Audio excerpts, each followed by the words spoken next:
So,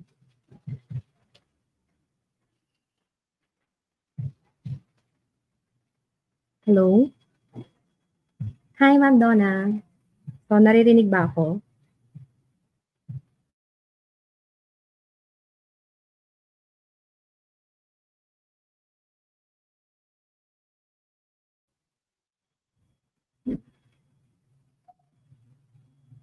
Okay. So, edible, ma. Hi, Ma'am Donna. Good evening. So, titingnan ko muna sa aking, sabagay, nakikita ko naman siya sa aking, tawag ito.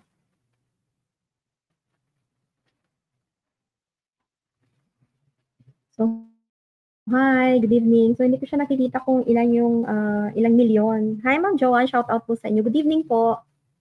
So, kumusta kayo? Saglit lang ha. I-on ko lang yung sa kabilang side ko na ano. Ayan.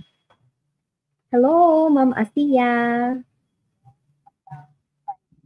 Ayan, ayan, nakikita ko na siya.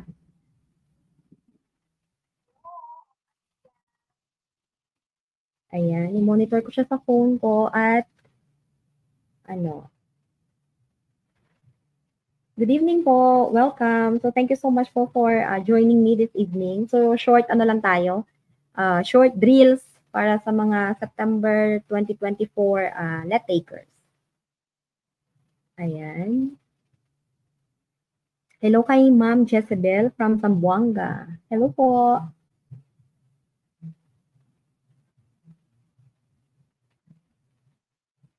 Ayan.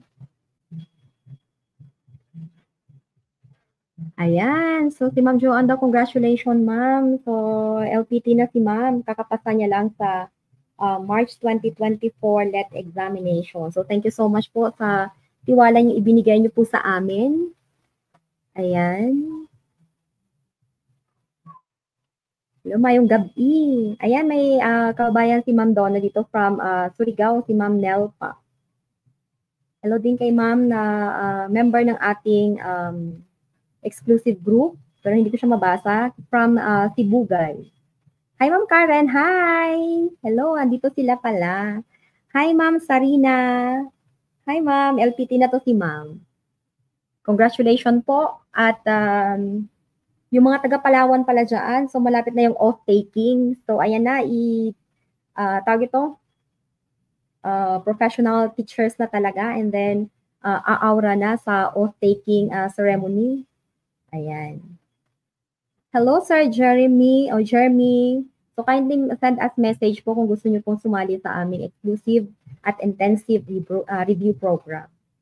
So ako po yung nag-handle ng, kami po pala ni Ma'am Donna yung nag-handle ng page. So the same name lang po yung page namin sa name po ng ating YouTube channel. So kung hindi na rin po kalabisan, so kindly click the subscribe button naman po para medyo dumami-dami yung ating yung pamilya natin, medyo lumaki yung pamilya natin. Malapit na tayo sa 10,000. So, ayan. Ayan, hello kay Sir Erlo. So, shout out sa iyo, sir. Good evening. Hi, Ma'am Jalice. So, LPT na siya. Congratulations, mga anak. Grabe, napaka-overwhelming. Napakarami yung pumasa noong March 2024. Sabi ninyo, mahirap yung exam, pero eto kayo ngayon. So, LPT na. Survive na. Ayan. Okay? Yes, okay. So, hi kay Ma'am Raihana. Hello po, good evening po. Hi kay Sir or Ma'am Mar Reyes. Ayan. So, ang dami natin mga LPTs pala dito. Okay, so we will have short drills and discussions kung ano nga ba yung, especially ginawa namin ito para sa mga September takers na magte-take, of course, ng LET this coming September. So, we will give you some of yung mga hint o yung mga areas na dapat ninyong aralin sa paghahanda nyo sa LET September 2024. Yes, of course naman, ma'am, may Sara Binatara, of course. Alam niyo, yung sekreto lang naman ng pagpasa is yung kasipagan. So, pag masipag ka, mas mataas yung chance mo na pumasa. So, mas marami kang naaral, mas marami kang baon, it will give you more confidence sa pag-take mo ng board exam. Kasi syempre, pag hindi ka masyado nakapag-aral, so maiisip mo talaga, hala, bagsak na ako. But then, kapag medyo 100% yung binigay mong time, nag-allocate ka talaga ng time, very consistent yung study mo, so parang sa akin dati, so feeling ko, noong papalapit na yung exam, so parang ang dami kong inaral, pero feeling ko hindi pa siya enough. Pero sabi ko talaga sa sarili ko noong papalapit na yung exam, okay, nag-aral ako, 100% ako nag-aral. So, BPT, ano man yung question nyo, bring it on. Pumasok ako ng, pumasok ako ng testing room. So, alam ko na kung ano man yung ibibigay na test questions ng BPT kasi sila yung nagpo-construct ng questions. So, sabi ko, nag-aral ako. So, I think magagamit ko yon, for example, sa pag-eliminate ng hindi tamang sagot, and then it will lead me into correct answer. So, it's very useful. So, wag mong sasabihin na yung lahat ng inaral mo during sa review time mo ay wala talagang lumabas. At least yung mga alam mo na nandoon sa choices, may eliminate mo siya. Ayan. Hi, okay. So, ayan. So, ready na ba? Alas 6 na. So, ready na ba ang lahat? So sa mga LPT na at nandito, so thank you so much sa inyong suporta na kahit na LPT na kayo, andito pa rin kayo sumusuporta sa amin ni Ma'am Donna. So from time to time, magla-live na kami sa aming YouTube. So aside pa ito doon sa mga review sessions na exclusive para sa sa members po namin. So ayan, so marami na yung members namin. So thank you so much sa inyong tiwala. And we will do our best to give you everything na alam po namin at yung ma-research po namin para sa inyo para medyo mas parang mas organized yung pag-aaral nyo. Nandun na lahat per subject area, per in accordance sa ating TOS. So, inisa-isa po namin. So, may part 1 at part 2 dahil dalawa kami ni Ma'am Donna. So, we have 18 review sessions hanggang September. Hindi pa po kasama yung pre-board natin at yung final coaching. So, ayan. Ayan, hi kay Ma'am Rayela. So, hi Ma'am. So, andito kayo. Thank you so much. Okay. Yes, kung more on research, kung natambay kayo dito sa YouTube channel namin, meron ditong portion na live si Ma'am Donna na lahat research. Okay? And then, more on situational. So, yun na nga. Kasi pag nag-memorize ka ng questions, most likely, pagdating mo ng board exam, pag hindi mo nakita yung memorize mo na question, feeling mo, binagsakan ka na ng langit at lupa kasi hindi verbatim yung nandoon. Pero kung naintindihan mo, na-comprehend mo, naiintindihan mo kung ano yung mga concept na inaral mo, and then i-apply mo rin sa situation na ibinigay din ng BPT, masasagot mo yun. Kasi 'di ba sabi nga nila dati, ma'am, ang hirap ng question pero ang dami nilang pumasa. So ibig sabihin kinaya. 'Di ba? So kasi minsan kung ano binigay namin, i-memorize mo 'yun lahat, memorize o di paano pag binago yung question? Paano pag inilagay sa situational na kagaya ng sabi ninyo? Kasi may isang reviewee kami, sabi niya, ma'am, alam mo hindi ako nagpa-member doon sa majorship niyo, pero 100 times ko pinanood yung videos niya sa YouTube, and then finally, after how many takes, LPT na ako. So, di ba? Ayan. So, ready na ba? Hala, say hi kay Ma'am Jovi. Sabi niya, high ratings daw. Sabi niya dahil sa mga pa-free review natin. Nako. So, magaganahan pa kami siya mag-upload ng mga free videos pa konti-konti kasi medyo hectic yung schedule. But we will find time para po sa inyo. Of course naman. Ayan. So, para merong variation kasi sa group natin, very intense yung discussion. Dito naman, ibibigay natin yung, of course, yung tawag ito hindi natin na-discuss doon para merong tawag ito, yung, parang hindi naman kasi nagbayad sila doon eh. So, ayan. Hi, Ma'am Momar Alvarez or Ma'am ba? Ayan. Ayan, so kindly tag your friends na gusto nyo rin pumasa sa September 2024 na mga kasoksay natin dyan. Ayan, kay Sir or Ma'am Lorraine Binasing Gao. Ayan, LPT na daw siya. So, ayan. So, ayan, so ready na ba? Ready na bang matuto ng mga bagong concepts? So, actually pala, meron kaming Facebook page sa mga hindi pa nakabisita sa aming Facebook page. Meron, same name lang din po. So, every day, during weekdays pala, so Monday to Friday, nagpo-post ako ng mga 10 questions na baka makatulong din sa inyo. So, kindly visit our page, so Dadu Top Notchers Corner din, yung name niya. Ayan. Ayan, nako. Thank you so much po sa mga nandito. Ayan. Okay, so ready na ba? Ready na ba tayo? Inom muna ako ng water. Good evening sa lahat. So first time ko nag-live ng gabi para sa YouTube channel. So usually hapon ako kasi pag gabi ang daming maiingay. Tapos mas prefer ko yung ako lang mag-isa sa bahay, ganyan. Pero pag gabi kasi maraming tao, pero okay lang yan.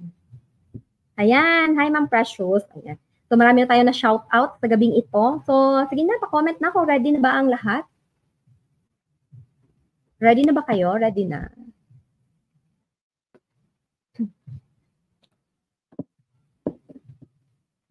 Ayan, so wait lang ha. Ayan, sabi ni Sir Jimmy Villan. So ready na daw siya. Ayan. So nasaan na kayo banda sa mga members namin sa group? Nasaan na ba kayo banda sa inyong pagre-review?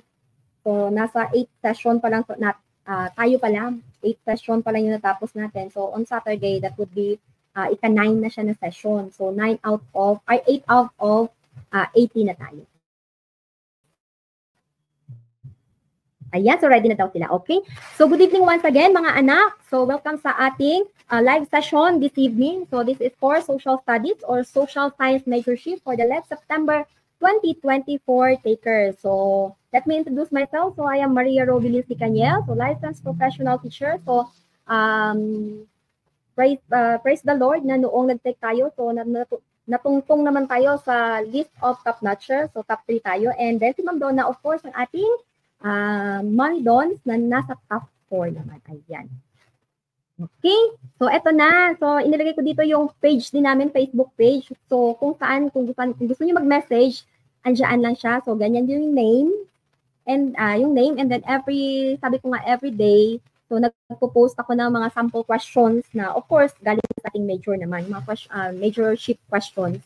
Inilalagay ko dyan para meron kayong idea or yung mga bagong followers natin magkakaroon ng bagong idea or ideas kung ano nga ba yung possible questions na lalabas sa September, di ba? Ayan.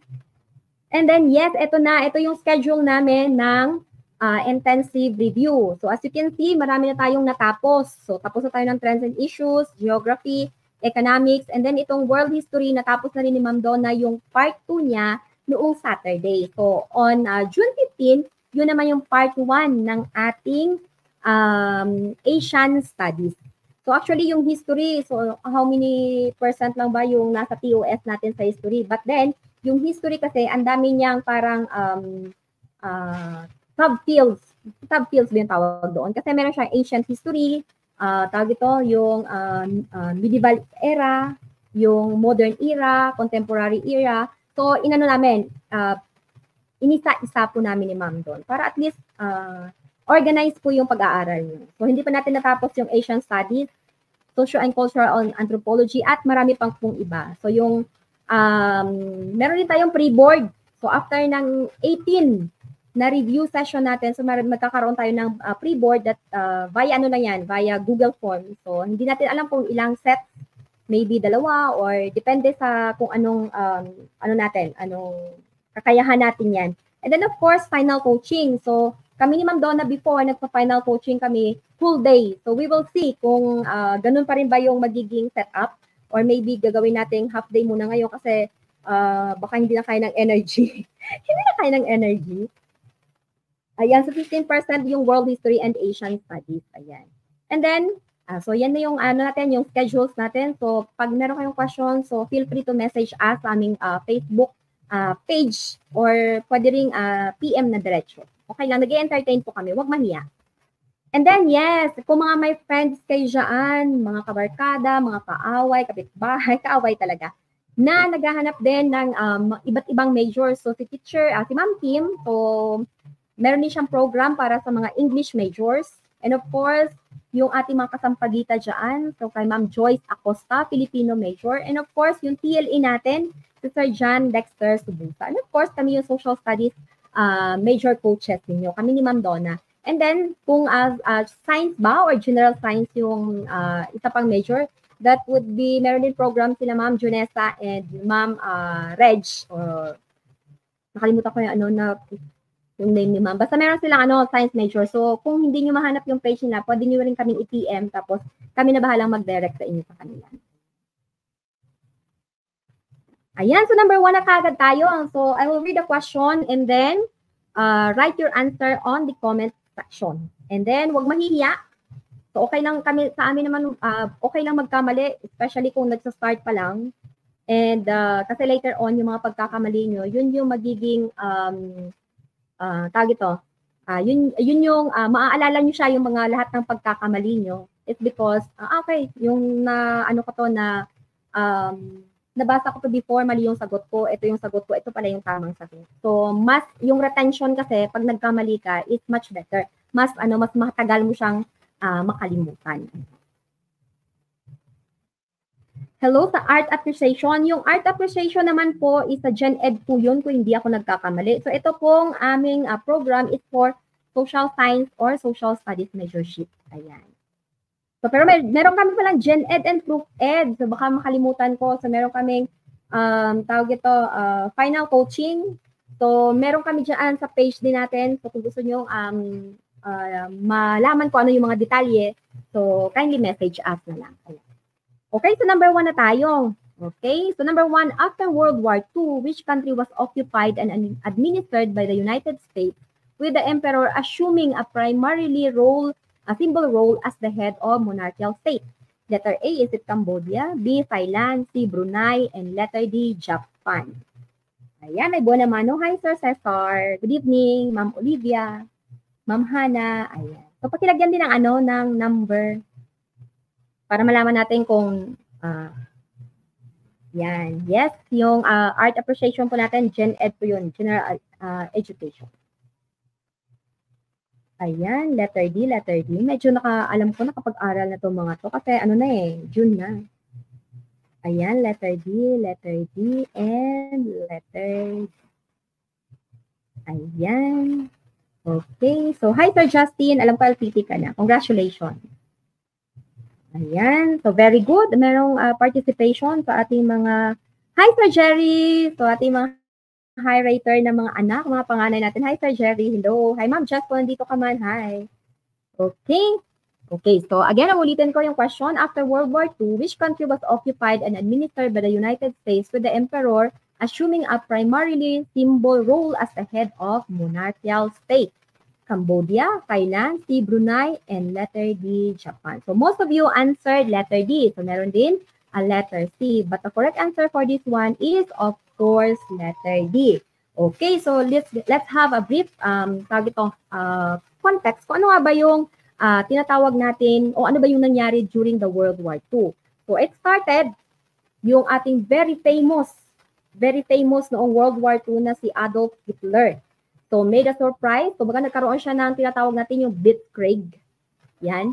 Yung tawag ito, yung sudden and intense attack against Poland noong September 1, 1939.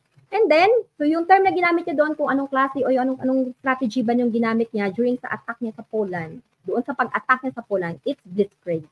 Okay? Blitzkrieg meaning to say sudden, intense, and massive invasion. Or lightning war na tinatawag. So, kasi yung mga German, pumunta siya doon sa may, yung mga armies nila and yung mga tangke de guerra nila, pumunta doon sila sa may Polish border. Kasi nung sa Treaty of Versailles, parang inano sila na hindi sila dapat maglagay ng military or ng mga troops doon. So, syempre si Hitler kasi medyo meron silang parang hinanakit is because yung World War I sa kanila isinisi lahat. So yung ekonomiya nila bumagsak, it's because of yung mga kautangan during war. And then, so siguro dahil nandun pa rin yung idea ng expansionist policy ng mga German or ni Hitler. So ayun, sinakop niya yung Poland noon, September 1, 1939. And then, yung France at Britain naman, so yung ano yung naging response nila? So, nag-declare din sila ng war against sa Germany or kay Hitler. Ayan, so letter D po tayo dyan. Okay, so yung Cambodia, ano ba yung Cambodia? So yung Cambodia is very known for yung largest religious monument in the world. So saan ba to? Ito din yung seat of the 12th century Angkor Empire. So Cambodia ito, ayan. So doon mo makikita yung Angkor Wat, which is kabilang na siya sa may UNESCO World Heritage Site. Ayan. And then Thailand, so Thailand, yung old name ng Thailand is Siam. Again, old name ng Thailand is Siam, which is, sabi nila yung Thailand is the land of the free. Land of the free. Bakit? Sila yung naging buffer zone between, saan ba? Sila yung nagiging buffer zone between France and British colonies at yung French colonies. So sa west and sa south, so naka-face sila doon sa may tawag ito, naka-face yung sa west and south ng Thailand, naka-face doon sa may British colonies. While doon naman sa may east, naka-face yung Thailand doon sa French colonies. So para maiwasan na yung conflict, maiwasan na yung pag-ignite ng another armed conflict between the two countries or two colonies ng France at Britain. So yung Thailand naging buffer zone. Ayan. Ayan. So letter D po tayo dyan. Ayan. So hello and thank you so much po sa pag-mention ng inyong mga friends. So ayan. So the war also left Japanese cities destroyed and Nagasaki and Hiroshima. So merong nagiging bombings dyan. Bombings between, yun yung tawag ito noong August 19, kalimutan ko na yung date. Ayan, so nagkaroon ng bombing sa Hiroshima and Nagasaki. So ito yung ganti ng US noong binomba naman ng Japan yung Pearl Harbor. Ayan. So yung emperor during that time ng World War II is si Hirohito. Number 2. The collapse of the world economy in the 1930s is referred to as blank. So ano daw yung tawag doon? A. Black Death, B. Bubonic Plague, C. Great Depression, and letter D. Cold War. Ayan. So thank you so much. Okay, so lagyan yung ng number para alam natin kung ano yung sinasagutan niya.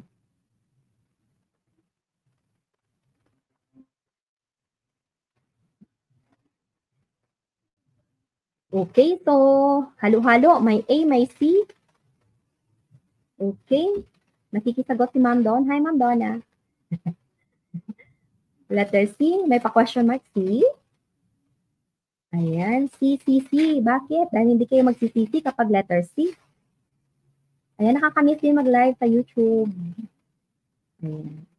Okay, so letter C, and letter C ang kasagutan ng ating mga nasa comment section. Sabi niya, C, haha.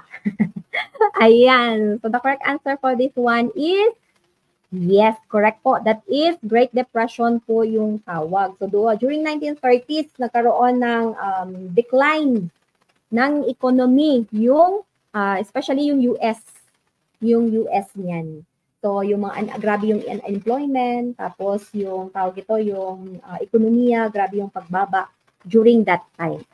So letter C, and letter C po tayo. Yung Black Death, so yung A at B, ano lang sila, parang iisa lang sila. Kasi during yung tinatawag nating Black Death, dyan nung nangyari yung bubonic plague na tinatawag. So ito yung global epidemic na nangyari doon sa continent ng Europe. Kasi merong ship na dumating sa tawag ito, galing Black Sea. So dumaong yung ship na yon, and then yung mga sakay ng barko na yon is infected nitong ano ba sa Tagalog yung tawag ito, yung plague. Yes, tama Ma'am Erica. So yung bubonic plague, galing yan siya sa daga. And then yung ano yan, yung parang itsura niyan is yung parang ang dami mong bukol-bukol sa katawan na parang boil na putok-putok, something like that. So yun siya. And then, so ito yung grabe yung effect nito kasi nagkaroon ng ilan yung namatay? So 20 million mahigit yung namatay sa Europe. So that is 1/3 of the Europe one-third ng people, 1/3 ng citizens ng Europe yung namatay during that time, during sa Black Death na yan. So So, ito namang Cold War. Ano ba yung symbol ng Cold War? Cold War, ito yung Berlin Wall na tinatawag. So, ano ba yung Cold War na tinatawag? Ito yung decades na, yung matagal na nahidwaan between the capitalist United States being capitalist and the Soviet Union being the communist. So, meron silang race. Race ba yung tawag? O parang competition kung sino ba yung nag-i-aim sila ng global supremacy. So, sila yung medyo, yung allies ng US, so halos kapitalista yan. So, yung allies naman ng Soviet Union, so komunista yan. Ayan. So, I hope nga may natutunan tayo. Ayan. Okay. So, ayan. So, ano ba yung Great Depression? What a devastating and prolonged economic recession that followed the crash of the U.S. stock market in 1929. It lasted through 1941, the same year the United States entered World War II. The period was marked by several economic contractions, including the stock market crash of 1921, banking panics, and that occurred in 1930 and 1931. Hi, Ma'am Anna. Hello. Good evening. Okay, so number 3 na tayo.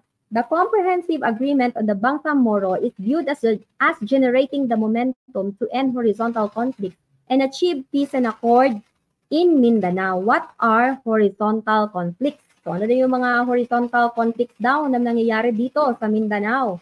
A. Lateral land ownership. B. Public-private resource project. C. Land ownership of indigenous people. And letter D. Intra-ethnic violence and interclan feuding. So very ano yan dito sa sa Mindanao, especially sa mga tawag ito, kapatid natin mga Muslim, yung mga lalo ng mga Muslim area. So ang tawag, yung term nila dito is rido.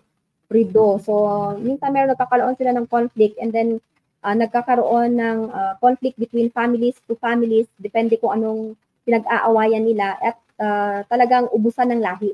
Ayan. Ayan, so letter D, letter D, letter D. Kaya nga 'di ba, nagkaroon ng pinirmahan ni former President Rodrigo Roa Duterte yung RA 111054 o yung Bangsamoro law para magkaroon sila ng kumbaga yung sarili nilang government kasi syempre they have different culture and then mas gusto nila siguro mas mag-progress sila kapag yung batas na sinusunod nila is according sa Sharia law. Yung Sharia law yung sinusunod nila. Nabubulol tuloy ako. Ayan, letter D, may letter C din. So, okay. So, let's answer number 3.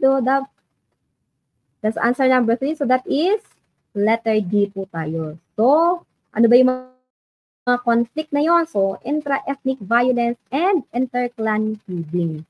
So, ayan. So, marami yan. Yung rido-rido. Rido-rido na tinatawag nila sa ng mga kapatid natin Muslim. So, binigyan sila nung tawag ito, sarili nilang, parang inallow sila to have their own government. Ayan. Okay, so ano ba yung tawag ito? Ano ba tong ano ba yung purpose niya? So, it aims to strengthen and implement various peace-building interventions, including constant negotiations, consultations, and dialogue for the advancement of the region of the entire country. Kasi nga, di ba, kung halimbawa, hindi sila, pag yung, for example, yung gagawin nilang, susundin nilang batas is kagaya sa ating, for example, mga Christian, and then, especially, halimbawa, sa pagpapakasal. So, we have malayo yung difference ng tawag ito, kultura natin. So, at least kung meron silang sarili nila, so they can adjust. So, baka mag-prosper sila in their own pamamalakad na tinatawag. Okay, so number 4, the Ingalls theory that is that as income increases, the percentage of income spent on non-food items also increases. To what sector will this principle not apply? A, unemployed, B, entrepreneurs, C, middle class, and D, corporate managers.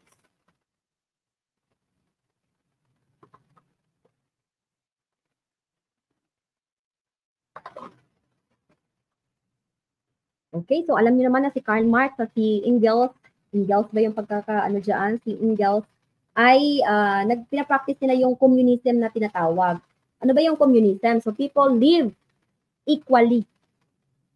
So merong social, yung pinaka-goal nila is all are equal, walang social class, regardless of race, regardless of family, regardless of structure. So dapat pantay-pantay dapat. For example, yung isang country is, yung kita niya for this month is 1 billion. So dapat equally distributed siya sa citizens.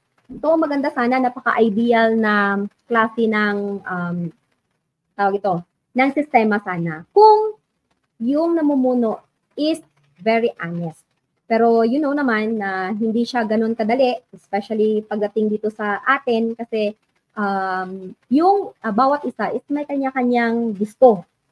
So once na pinalitan mo yung isang bagay, for example, gusto from democratic, gusto nila na palitan tayo into komunista para may equal distribution. So hindi siya hindi siya ganun kadali i-implement. It's because in every change, merong conflict talaga na mag-i-emerge. Ayan. So ano yung sagot? A at letter A. Of course naman, kung ano yung sector daw na hindi apektado. Na kapag yung sweldo mo tumaas, so yung mga marami kang want, so baka bibili ka ng cars, ganyan. So sino yung hindi affected? So of course, yung mga unemployed. Kasi paano sila mag-spend into non-food items, for example, for their luxuries, for their own wants, kung wala silang sweldo. Ayan. So, ganun na yung simple explanation. Ayan. So, letter A po yan. So, ayan. So, Communist Manifesto published in 1848 represent the converging idea of Friedrich Engels and Karl Marx and form the basis for the modern communist movement. So, sabi ko na kanina, sabi ni Ma'am Shalma, muntik na mabudol sa nat. Ayan. Okay. And then ano pa ba? So si Friedrich Engels worked with Karl Marx to lay the groundwork for the practice of communism. So yun yung kanilang pinapractice where people live in social equilibrium. So without class daw, walang family structure, walang religion, walang property kasi yung lahat ng resources, lahat ng gain ng country is equally divided between the people. Regardless kung mayaman ka man o mahirap ka, dapat patas o dapat. Ayun. So sila din yung may gawa noong working class in England, the Communist Manifesto, the Holy Family, and Das Kapital. Ayan, so number 5 na tayo. So which refers to the total way of life shared by members of society. So ito naman na topic is under naman siya sa, saan ba? Sa anthropology. Ayan, which refers to the total way of life shared by members of the society. Is it race, B, culture, C, anthropology, and letter D, sociology. Okay, letter B. Napaka-basic nito. So, minsan may mga question na very basic lang para sa atin, pero usually minsan din, yun yung lumalabas. So, hindi naman talaga ganun kahirap yung exam kapag ikaw na nag-aral is 100% mong binigay lahat, as in lahat ng makakaya mo, teacher. Kasi minsan sabi niya, ma'am, ang hirap ng exam. Ang tanong ko lang, gaano ka-intense yung pag-aaral mo? So, ganun lang. So, letter B. So, ayan. So, wala namang nagkakamali. Wala namang mapapalo ngayong gabi. So, the correct answer for number 5 is, of course, yes, tama po kayo. That's culture. Basta yung the sum total of something, may mga ganyang clue word, the total way of life, sum total, that is culture. So ngayon, meron namang dalawang klase ng culture. When we say material culture, ito yung mga culture na tangible, nakikita mo, nahawakan mo. So ano yung example ng tangible or yung material culture natin? Yung bahay mo, yung church, yung mga temples, yung tools, yung goods and products na na-produce ng mga tao. So that is material culture. Kasi nga yung material culture, ito yung mga things produced by a society.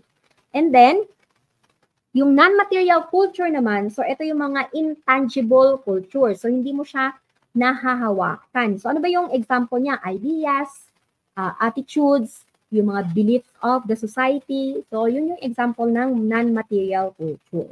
Basta pag material culture na hawakan mo physically. Pag non-material naman, of course, yung mga hindi mo intangible nga. So, anthropology, the study of humankind. Tama ba ako? Yes. And sociology naman is the study of the society. So, soon pa namin i-discuss yung anthropology and then, and sociology naman, so different ano naman yan, ibang topic.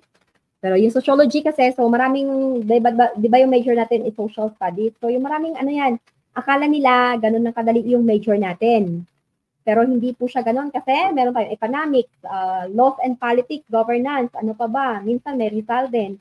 Minsan yung ancient history, world history, ano pa ba? Yung anthropology, yung basta napakarami po siya. Napakarami po siya. Kaya nga yung sessions namin ni Ma'am Donna is 18 in total. Ayan. So letter B po tayo. Hi, Sir Sanko. Shoutout sa'yo. So, ayan. Malapit na silang mag-off taking. Congratulations. Number 6. If a man has knocked out the eye of a member of the aristocracy, his eye shall be knocked out. If he has knocked out the eye of a commoner, he shall pay 1 mina of silver. So, ano daw ito? Letter A, the Epic of Gilgamesh. B, the Rig Veda. C, the Code of Hammurabi. And letter D, the Upanishad.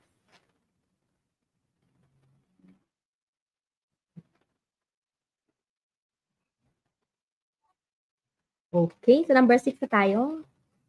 Okay, so hindi ko mabasa yung si Love. Okay, so may letter A, may letter C, sabi ni Ma'am Irene. Okay, so wag mahiya Okay, so letter C, sabi ni Sir Mark, sabi ni Sir Cesar, letter D din. Sabi ni Ma'am Shalma, kung hindi ako nagkakamali, sa FPL ito. So, sa lahat ng mga FPLE takers natin dyan, so go and tap the board. So, alam namin naghanda kayo. So, kayang-kaya nyo yan. Letter C, and letter C. So, sabi nga dito, do unto others, don't do into others what you don't want others to do unto you. So, ganun yung parang motto o yung pinaka-context talaga ng code na ito. So that is, yes, very good. So that is letter C po, the Code of Hammurabi or Hammurabi. So it consists of 282 laws. Ayan. So iba yung law nila kapag mga aristocrats and then iba din yung punishment nila kapag commoners lang o yung mga ordinaryong tao. Okay, so yung Epic of Gilgamesh, this is the oldest of surviving literary work. And then yung Rig Veda, so Indian sacred hymns, and Upanishads naman, ito yung Indian sacred text. So, ayan.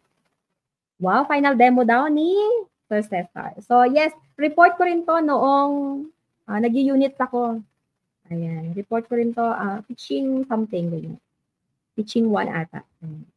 So, number 7, Bartolome Diaz was to Atlantic Ocean as Zheng or depende yung pagkakapronounce ito, was to blank. A, Mediterranean Sea, B, Indian Ocean, C, Baltic Sea, and D, Pacific Ocean.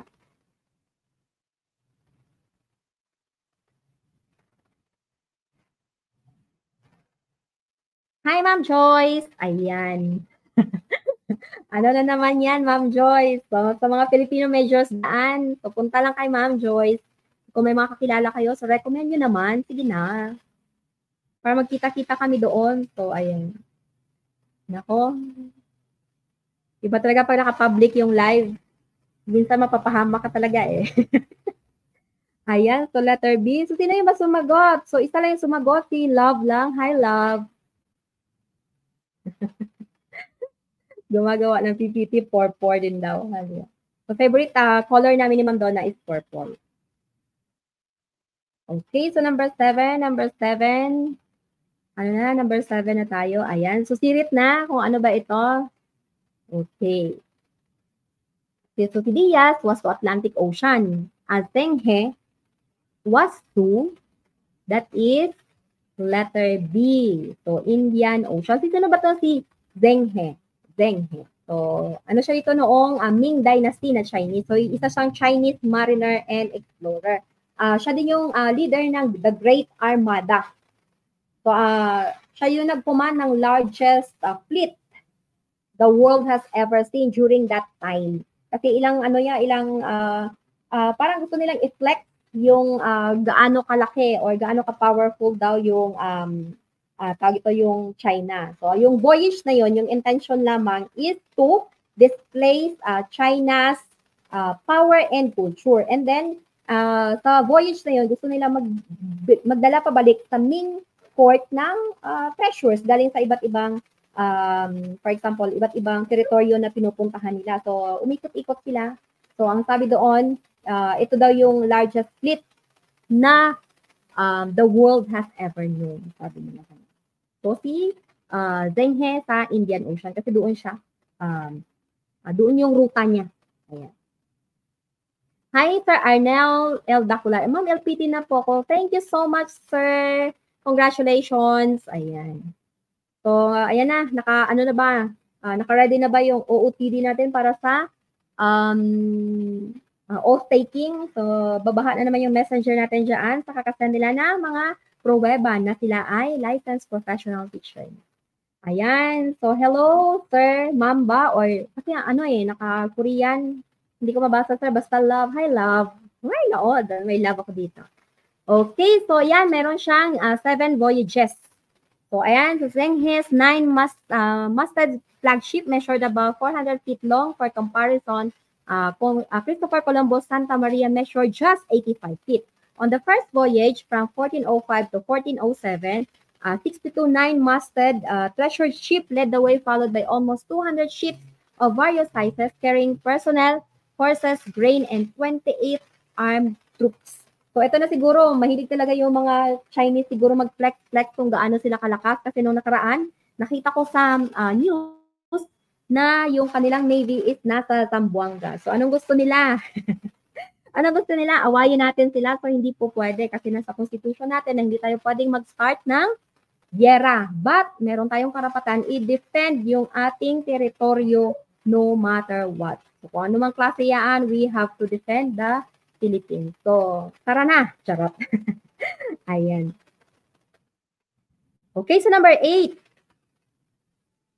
Ayan, so number 8, the Industrial Revolution experienced in several parts of the world throughout the 19th and 20th centuries depended upon all of the following except A, laissez-faire capitalism, B, entrepreneurship, C, capital investment and equipment, letter D, raw material. So, ano ba itong industrialization? So, it is turning the raw materials into mga new product na ginagamitan na siya ng technology, hindi na siya manual. So from manual production of goods and products into automation or yung mechanization na meron ng mga machines na ginagamit. Ayan. So ano daw yung ginagamit? So, the following daw, yung mga gamit sa Industrial Revolution o yung sa production. Ano daw yung hindi kasali? Ayan. So, kung naalala nyo yung factors of production, ganun lang yung question. Iniba lang siya yung pagkakakonstruct. Ayan ha, inano ko na kayo. Parang yung alam nyo yung factors of production. So, iniba lang yung pagkakakonstruct. Kasi except yung hinahanap, except. So, be mindful pag mga ganyan-ganyan, yung mga except, not to include, not, ano pa ba, best. So, bilugan nyo yan pagdating ng board exam. Kasi, minsan kasi sa, tawag ito, sa board examination, sa sobrang kaba natin or sa sobrang excited natin, dahil nabasa mo, ay, alam ko to, pero hindi mo nakita yung pinaka-importante, yung mga not, best, least, yung except, but not to include, mga ganan. Yan. Okay, so let's answer number 8. So that is, yung hindi kasali, that is letter A, laissez-faire capitalism. So ano ba to? Kay Adam Smith ito. So yung hands-off approach o yung tinatawag niyang invisible hand or yung free market economy. So ang sabi niya ni Adam Smith na yung target yung economy is mas magpo-progress kapag yung market forces behave naturally. Ayan. So, ayan. So, yung entrepreneurship, yung capital investment and equipment and raw materials, ito yung mga factors and of production natin. So, paano ba nagpo-produce? Kailan ba nagpo-produce? Yung mga industrialization natin, yung industrial revolution natin. When we turn raw materials into goods and services na ginagamitan ng machines and yung mass production na tinatawag. Ayan. Hi, Sir Mar. Hala, ayan. So, letter A po tayo siya. Okay, so industrial revolution in modern history, the process of change from an agrarian and handicraft economy to one dominated by industry and machine manufacturing. So these technological changes introduce novel ways of working and living and fundamentally transform society. So yung process na to began in Britain noong 18th century. And then, of course, nag-spread na hanggang ngayon. Number 9, serve as the Roman defensive barrier that guarded the northwestern frontier of the province of Britain from barbarian invaders. So ano ito? A. Roman Wall, B. Berlin Wall, C. Hadrian's Wall, and D. the Great Wall.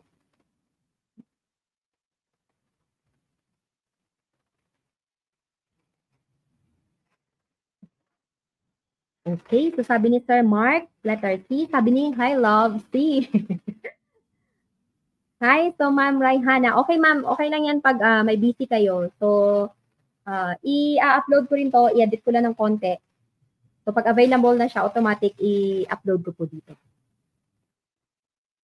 Hi, ma'am or Sir Cyril Pumada Alvarez. Alam ko, LPT ka na. So, congratulations. Okay. So, pwede yung tumambay dito. Pwede bumalik. So, you can also tag your friends naman. Ayun. So, ano ba yon? Anong sagot nyo? May letter A, may letter D. Serve as a Roman defensive barrier that guarded the northwestern frontier of the province of Britain from barbarian invaders. So, let's answer number 9. Ano ba ito? That is letter C or Hadrian's Wall na tinatawag.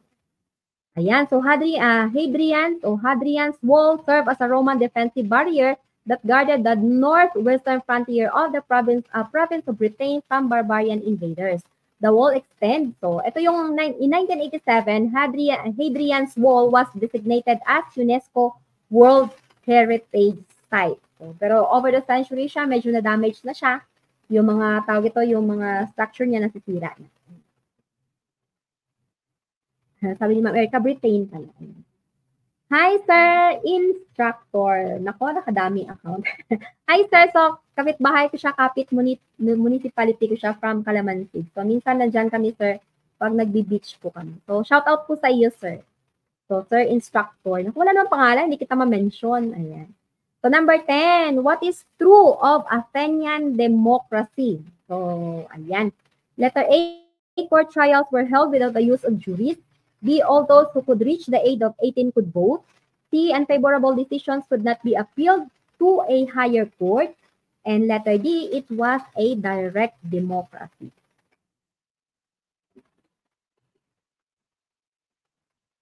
Ano ba yung direct democracy? So directly, bumoboto yung tao kapag mayroong gustong ipatupad na batas yung country. For example, agree ba kayo sa divorce? And for example, 100 million yung tao sa Pilipinas, so yung 100 million na yun, boboto. Boboto ng yes or no kung agree ba sila sa divorce or hindi.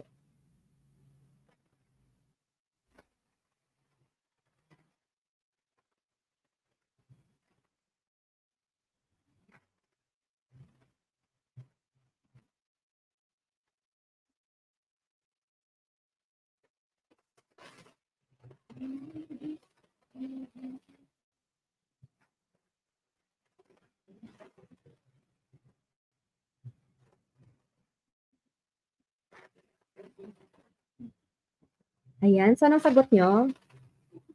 Okay, so nagmekos-mekos na ang taong bayan. Ayan. Ayan. So let's answer number 10. So ano nga ba? Ano ba yung katotohanan sa Athenian democracy? Okay, so ano ba yung tawag ito? Katotohanan pag sinabi nating Athenian democracy. So it was a direct democracy. Again, yung Athenian democracy is a direct democracy na tinatawag. So ayan. So So, Athenian citizens voted directly on all issues before the city-state. So, the Athenian courts, meron silang juries. So, hindi totoo yung letter, na wala daw silang juries. And yung hindi sila 18 years old yung pwedeng bumoto, but only free males over 20 years old who had served in the army were considered citizens and merong karapatan na bumoto. Ayan. So, yung Athens din, wala silang executive, but rather an assembly. Ayan. So, number 11. Hi, Sir Jeremy. Kung hindi mo ma-PM yung page, so pwede kaming i-PM mo. Si Ma'am Donna or ako po. Okay, number 11. What is the dominant theme for creative expression of Doblicara as a Filipino culture? So, sabi nila, lumalabas to ito sa board exam. So, baka iulitin. So, letter A is sigolaki, B, deceit, C, disloyalty, and letter D, corruption. Doblicara. Doblicara ka ba? Doblicara ba ako? Ayan. Okay. BBB, may C din. Okay.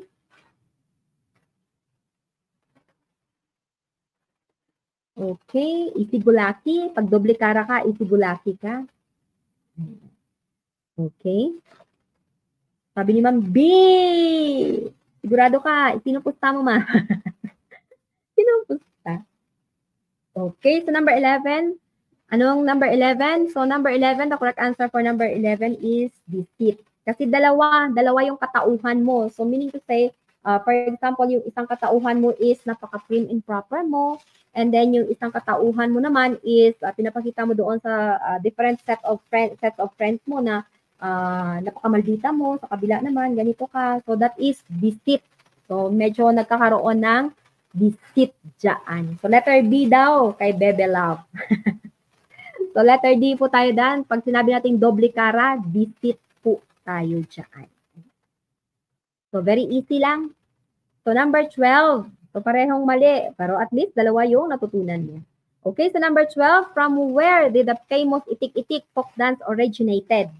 A. Leyte, B. Pangasinan, C. Laguna, D. Surigao del Sur. So, yung mga ganitong questions, alam na to ng mga, tawag ito, ng mga March takers kasi mga suki to kahit paan na lang. Okay. So, saan ba? Saan yung itik-itik? Saan? Hi, Ma'am Sheena. Ma'am, God bless ha. SPLE exam ninyo. So, alam namin na kayang-kaya nyo yan kasi naghanda kayo. Ayan. So, may letter A din daw. Okay, so Leyte, Laguna, Pangasinan, and Surigao. So, yung itik-itik galing doon kina Ma'am Don banda sa Surigao del Sur. So, yung Laguna naman, yung famous na folk dance sila doon is maglalatik. Natatandaan ko to kasi pag maglala, diba? Ang daming lala. So, Laguna, maglalatik. Pangasinan, so dalawa siya dyan, yung sayaw na bangko at yung pandango sa uwasiwas. That's from Pangasinan. Yung Leyte, nakalimutan ko yung sa Leyte. Okay. Basta yung Pangasinan, uwasiwas, sayaw sa bangko, Laguna, maglalatik, and Surigao del Sur, yung itik-itik. Ayan. Okay. Ayan. Si Daddy Love, nako kayo talaga, nako. Number 13. This is the systematic, rigorous investigation of a situation or problem in order to generate new knowledge or validate existing knowledge. Letter A, observation, B, survey, C, research, and letter D, scientific method. Ayan, so sabi nila yung tinikling daw is from Leyte.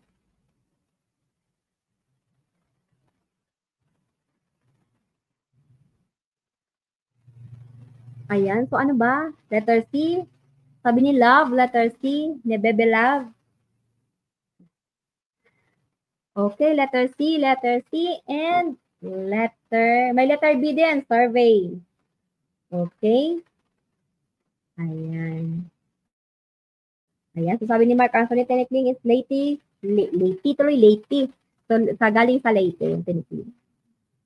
Yan. So, ano nga ba ito? Yung may systematic, rigorous investigation of a situation or problem in order to generate new knowledge or validate existing knowledge. Yes, tama.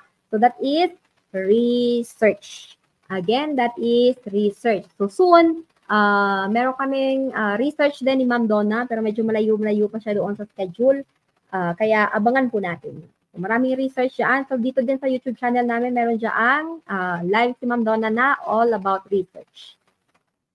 Ayan, so observation is a way of gathering data by watching, of course, when you yung tinatawag natin observations, for example, pupunta ka sa isang lugar, and then gusto mong pag-aralan yung way of living nila, ano ba yung ginagawa nila, through observation. So, mag-observe ka lang, ano nga ba yung ginagawa nila sa araw-araw? Ano nga ba yung pamumuhay nila? So, that's a mere observation. When we say survey, ito yung collection of information from sample of individuals through their responses to a question. So, halimbawa, magsa-survey ka sa 100 na katao. Okay? So, itanungin mo yung, yung 100 people or your persons kung agree ba sila sa divorce or not. So, that is survey. Okay? And yung scientific method is a process of objectively establishing facts through testing and experimentation. So, meron yan yung tawag itong scientific method. Yung IFTAP, so identify the problem, formulate hypothesis, test hypothesis, analyze the results, and formulate conclusion. So, IFTAP lang yung scientific method. Ayan, number 11 pa lang daw siya, 30 na daw. So, refresh, ma'am, refresh.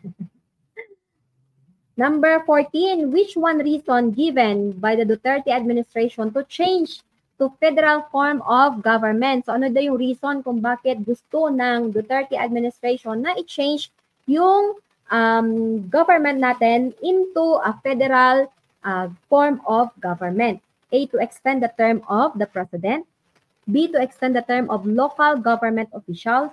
C, to eliminate dynasties. And letter D, for government to get greater share revenue.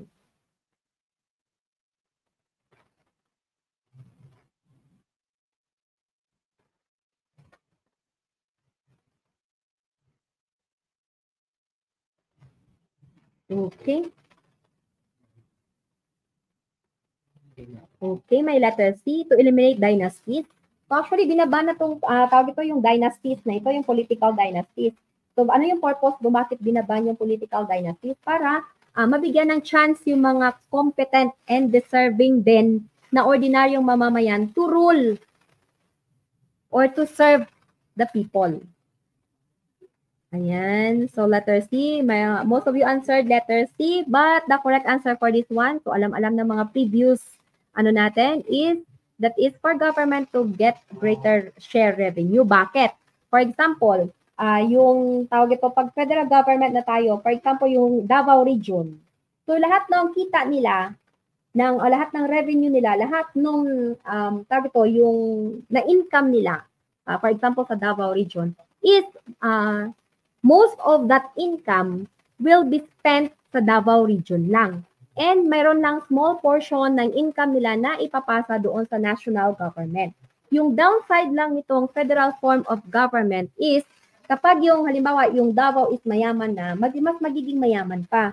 Pero for example, doon naman sa mga areas na medyo nagsa-struggle or nasa poverty line na, kumbaga ganyan, so masyadong maghihirap kasi mahihirapan sila eh. O mahirapan, for example, kami, yung taga-Sultan Kudarat, kami yung revenue namin sa amin-amin lang. So, wala naman masyado kaming, wala masyadong ditong pinagkakitaan maliban sa agricultural sector. Halimbawa, yung sa amin is more on coffee industry, corn industry lang. So, aside from that, so wala na kaming pinagkukunan ng iba. So, for example, failure yan kasi di ba may minsan may mga instances na merong instances na merong El Nino. So, failure. So, yung walang revenue. Kukunti lang yung fund na maiambag ng tawag ito, doon sa may certain region halimbawa. So, yun yung dahil okay naman siya for the rich region, kagaya ng Davao. So, they will become richer kasi nga ando na sila naka-establish sila ng tawag ito, ng kanilang stable na economy or stable na kita. Pero sa mga medyo mahirap-hirap, so medyo mahirapan. But then, yung government naman, so pag nakita naman nila na nahihirapan yung isang region, they will still give naman siguro. They will give yung mga yung guidance, and then of course hindi naman diretso yan na pababayaan ka na lang ng government, ng national, ng central government.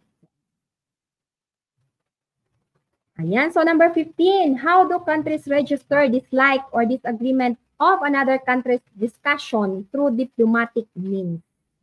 Ayan, so meron, for example, yung may mga kagaya nung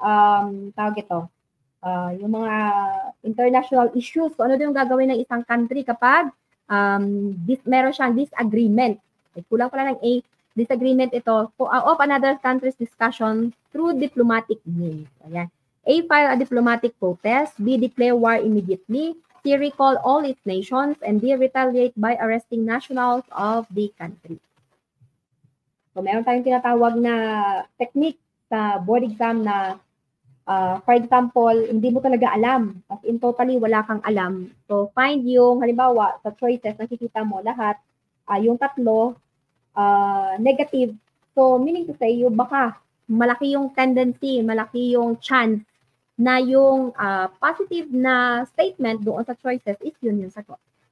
So kagaya na lamang dito, declare war immediately so that nare-resolve ba yun yung disagreement between countries to countries? So for example, ito yung nangyayari sa West Philippine Sea with China na andyan na sila sa nandiyan na sila sa may Zamboanga, and then anong magagawa ng Pilipinas? So declare war immediately. So yung Pilipinas hindi basta-basta yan makakapag-declare ng war, kailangan pa yan ng pag-uusap sa Kongreso na, oy, gigirahin ba natin to kahit na binobomba na tayo? So hindi. Recall all its nations. Nako. Okay, retaliate and by arresting nationals of the country. So lahat nung na aresto doon sa Pogo, saan ba yun? Sa Pampanga is i-arrest mo lahat.